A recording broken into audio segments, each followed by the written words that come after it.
Assalamualaikum warahmatullahi wabarakatuh. Perkenalkan, saya Finalista Julianti. Di sini saya akan menjelaskan materi tentang analisis wacana, yang dimana materi pertama yaitu adalah hakikat dan perkembangan analisis wacana di bidang pendidikan bahasa Indonesia. 1. Hakikat analisis wacana. Analisis wacana adalah telah mengenai aneka fungsi pragmatik bahasa. Kita menggunakan bahasa dalam kesinambungan atau untaian wacana, tanpa konteks dan tanpa hubungan wacana yang bersifat antar kalimat dan sutra kalimat, maka kita sudah berkomunikasi dengan teks satu sama lain. Selama hampir 10 tahun sekarang ini, analisis wacana sedang hangat dibicarakan di mana-mana, baik dalam perdebatan maupun teks-teks ilmiah.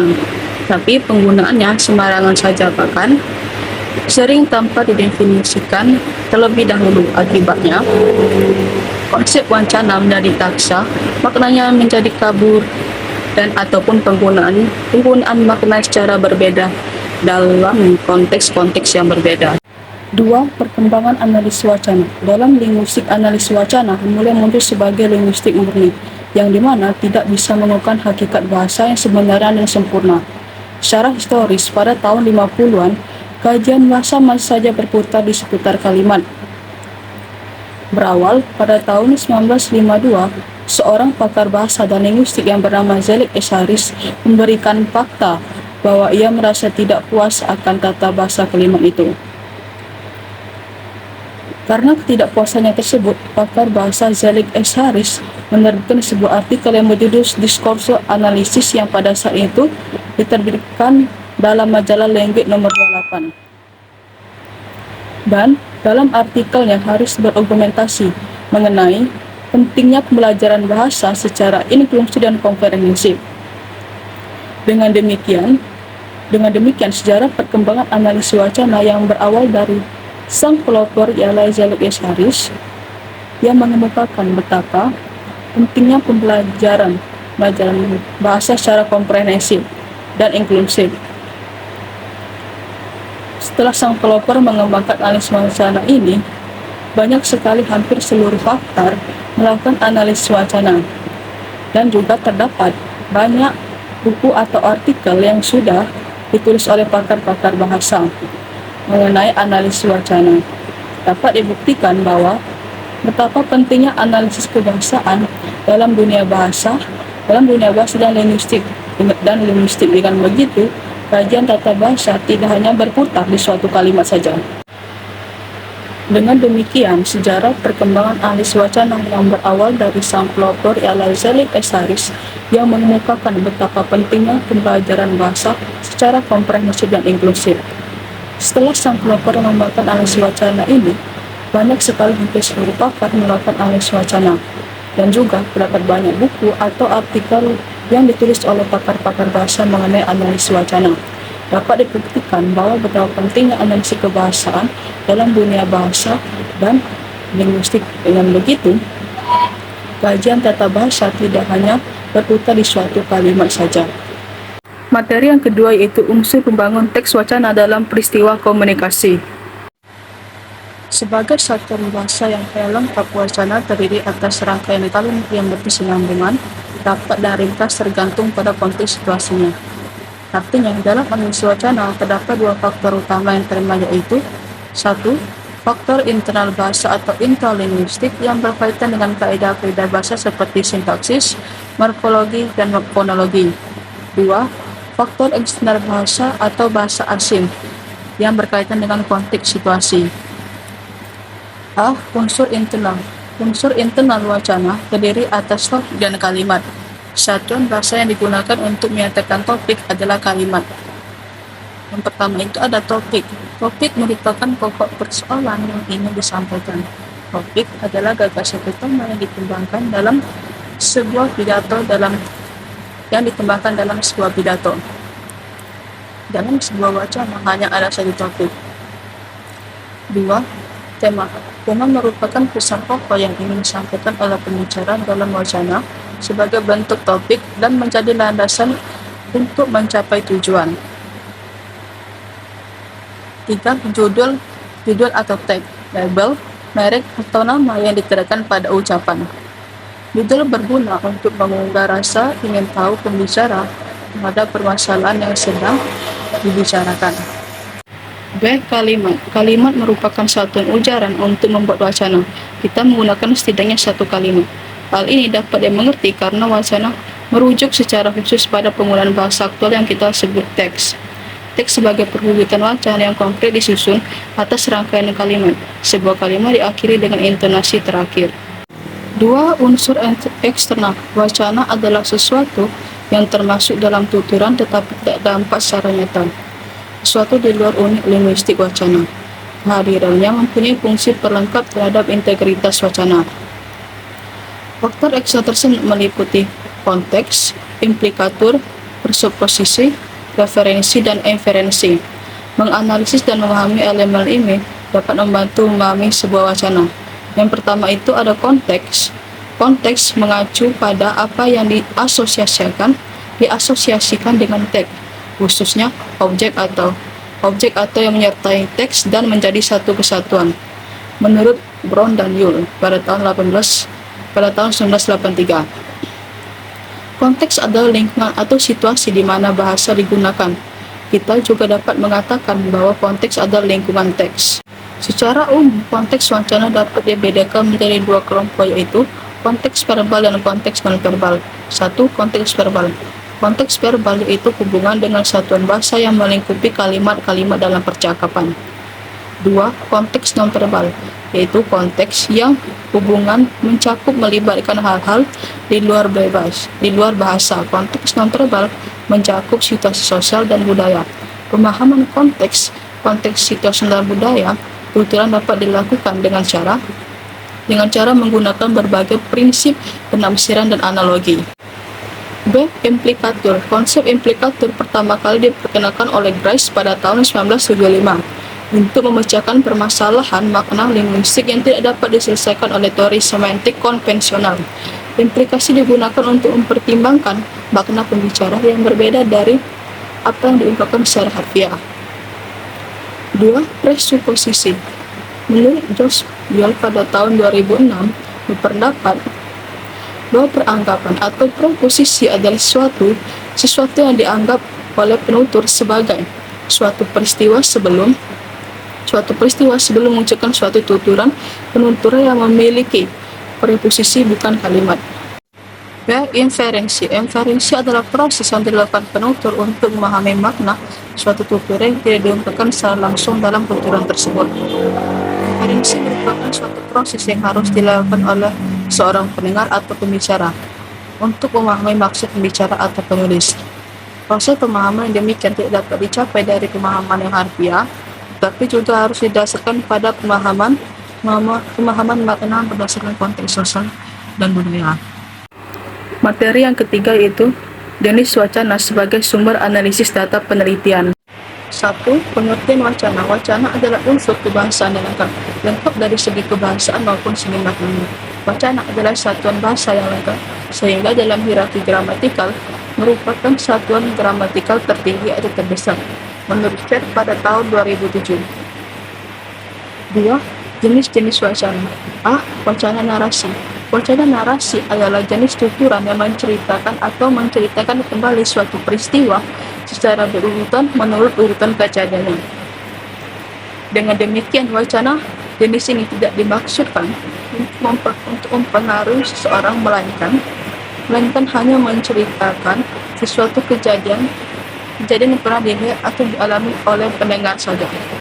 B. Wacana deskripsi. Wacana deskripsi adalah tuturan yang menggambarkan sesuatu secara jelas dan rinci. Wacana deskripsi bertujuan untuk menguraikan atau memberikan gambaran tentang sesuatu dengan sejelas-jelasnya, sehingga pembaca dapat melihat, mendengar, membaca, atau merasakan hal-hal yang dideskripsikan. C. Wacana argumentasi. Wacana argumentasi adalah wacana yang dimaksudkan untuk mempengaruhi pembaca agar menerima gagasan, pendapat, atau pernyataan yang dibuat oleh si penulis. D. Wacana persuasi. Wacana persuasi adalah tuturan yang berisi himbauan atau ajakan kepada orang lain untuk melakukan sesuatu sebagaimana yang dimaksudkan oleh penulisnya. Oleh karena itu, seringkali disertai penjelasan dan fakta sehingga meyakinkan dan dapat memberikan dampak bagi pembacanya. Wacana eksposisi. Wacana eksposisi merupakan teks yang menguraikan atau menjelaskan secara rinci atau explanation sesuatu guna memberikan informasi dan memperluas pengetahuan pembaca. Karangan eksposisi sering digunakan dalam karya ilmiah seperti artikel ilmiah, artikel untuk seminar, konferensi, atau kursus pelatihan. 3. Penggunaan wacana sebagai sumber analisis data penelitian. Analisis wacana lisan digunakan untuk memahami pola komunikasi, interaksi sosial, dan makna percakapan. Penelitian mungkin melibatkan perekaman percakapan dan menganalisis struktur dan isi dialog. Analisis wacana tertulis membantu mengkaji gaya penulisan, argumentasi, dan struktur informasi. Penelitian ini seringkali menggunakan teks sebagai data primer untuk peneliti analisis atau analisis teks. 3. Analisis wacana visual memberikan pemahaman mendalam tentang bagaimana pesan disampaikan melalui media visual. Hal ini dapat mencakup analisis gambar, video, dan desain grafis untuk memahami konteks dan efek visual. Analisis wacana digital memberikan wawasan tentang perilaku online, tren media digital, dan pengaruh media sosial. Peneliti mungkin melibatkan analisis konten digital untuk menentukan pola komunikasi dan tanggapan audiensnya. Materi yang keempat yaitu prosedur analisis data dari metode penelitian analisis wacana. 1. Analisis wacana kritis, yaitu prosedur analisis datanya itu meliputi 1. Browsing, yakni berselancar di dunia menggunakan koneksi internet untuk mencari data-data yang diperlukan. Maka pertama yaitu masuk ke dalam website media yang sedang dicari. Kemudian memasukkan kata kunci ke dalam tools mesin pencari yang tersedia di halaman website tersebut. Kemudian 2. Menghimpun data. Setelah data yang diinginkan ditemukan, maka tahap selanjutnya adalah menghimpun data. Data dikumpulkan dengan cara mengcopy satu artikel dari portal berita online kemudian dipindahkan ke dalam file dokumen. 3. Klasifikasi. Tahap selanjutnya adalah mengklasifikasikan data yang dibutuhkan untuk penelitian. 4. Sorting. Setelah diklasifikasikan menurut file yang diperlukan, selanjutnya data yang berupa suku disortir dan dibersihkan. Semua headline atau judul, nama penulis, keterangan tambahan dihapus sehingga hanya tersisa teks beritanya saja. Kemudian prosedur yang terakhir itu processing, yakni memasukkan data artikel ke dalam software untuk kemudian diproses untuk mencari kata-kata yang berkolokasi dan berkoordinasi dengan kata kunci utama. Pada tahap ini keseluruhan data yang diambil untuk diproses adalah 187.889 kata. 2. Analisis wacana struktural. Prosedur analisis data yang meliputi 1. Pengumpulan data, identifikasi sumber wacana, tentukan jenis wacana yang ingin dianalisis seperti artikel jurnal, berita media, transkrip wawancara, postingan media sosial, iklan, atau materi promosi. Pastikan sumber yang dipilih relevan dengan pertanyaan penelitian. 2. Pembacaan awal. Lakukan pembacaan menyeluruh untuk mendapatkan gambaran umum tentang isi dan konteks wacana. Baca lebih dari sekali untuk menangkap nuansa dan detail yang mungkin terlewat. Buat catatan tentang tema, ide, atau pertanyaan yang muncul selama pembacaan. Catatan ini dapat membantu dalam analisis selanjutnya.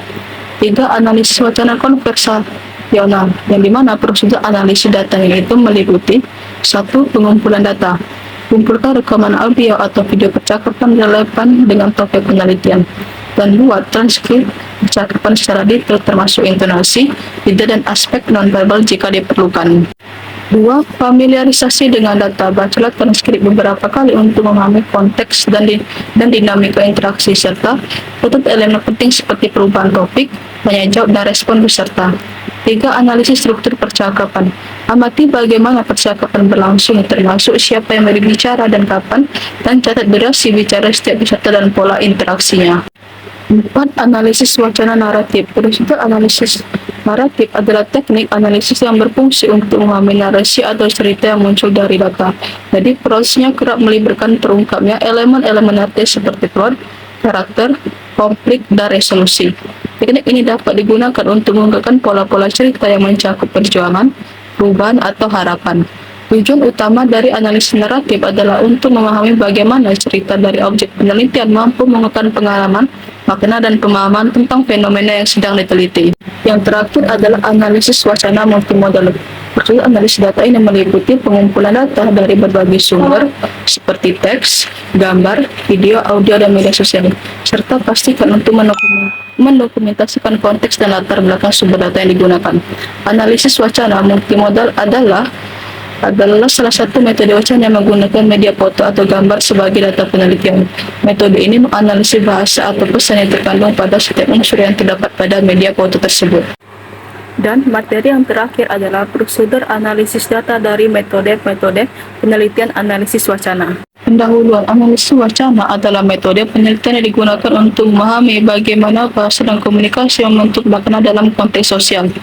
Prosedur analisis data dalam penelitian analisis wacana melibatkan beberapa langkah sistematis yang membantu peneliti dalam menginterpretasikan teks atau percakapan. Pengumpulan data. Langkah pertama dalam prosedur analisis data adalah pengumpulan data. Data dapat berupa teks tertulis, transkrip wawancara, rekaman video, ataupun audio. Penting untuk memilih sumber data yang relevan dengan pertanyaan penelitian. Misalnya, jika fokus penelitian adalah pada media massa, maka artikel berita atau program televisi bisa menjadi sumber yang baik. Pemilihan teori dan kerangka. Setelah data terkumpul, peneliti perlu memilih teori dan kerangka analisis yang akan digunakan. Beberapa pendekatan umum dalam analisis wacana antara lain: analisis wacana krisis yang memfokuskan pada hubungan antara bahasa dan kekuasaan. B. Analisis naratif, menganalisis struktur cerita dan bagaimana analisis dibangun. C. Analisis percakapan, mengamati interaksi verbal dalam konteks sosial. Transkripsi data berupa rekaman audio atau video. Langkah selanjutnya adalah mentranskripsikan data tersebut ke dalam bentuk teks. Transkripsi harus akurat dan mencakup unsur non-verbal jika relevan, misalnya intonasi atau jeda. Coding data. Setelah transkripsi selesai, peneliti melakukan pengkodengan terhadap data. Ini melibatkan identifikasi tema, pola atau teks kategori termasuk dalam teks. Coding dapat dilakukan secara manual atau menggunakan perangkat guna analisis kualitatif. Analisis teks. Pada tahap ini, peneliti mulai menganalisis teks berdasarkan kerangka katalog yang telah dipilih sebelumnya. Ini bisa meliputi menganalisis pilihan kata atau diksi dan gaya bahasa. B. Mengidentifikasi struktur argumen dan retorika. C. Menilai konteks sosial dan budaya dari teks. Interpretasi hasil. Peneliti harus menginterpretasikan hasilnya dengan merujuk kembali ke pertanyaan peneliti awal serta konteks sosial di mana data yang dikumpulkan. Ini juga termasuk mempertimbangkan implikasi dari temuan tersebut terhadap pemahaman lebih luas tentang isu yang diteliti. Dan yang terakhir yaitu penyajian temuan. Hasil analisis disajikan dalam bentuk laporan penelitian yang jelas dan terstruktur. Laporan ini harus mencakup latar belakang penelitian, metodologi yang digunakan, hasil analisis, serta diskusi tentang temuan tersebut. Mungkin itu saja video yang saya buat kali ini. Terima kasih. Wassalamualaikum warahmatullahi wabarakatuh.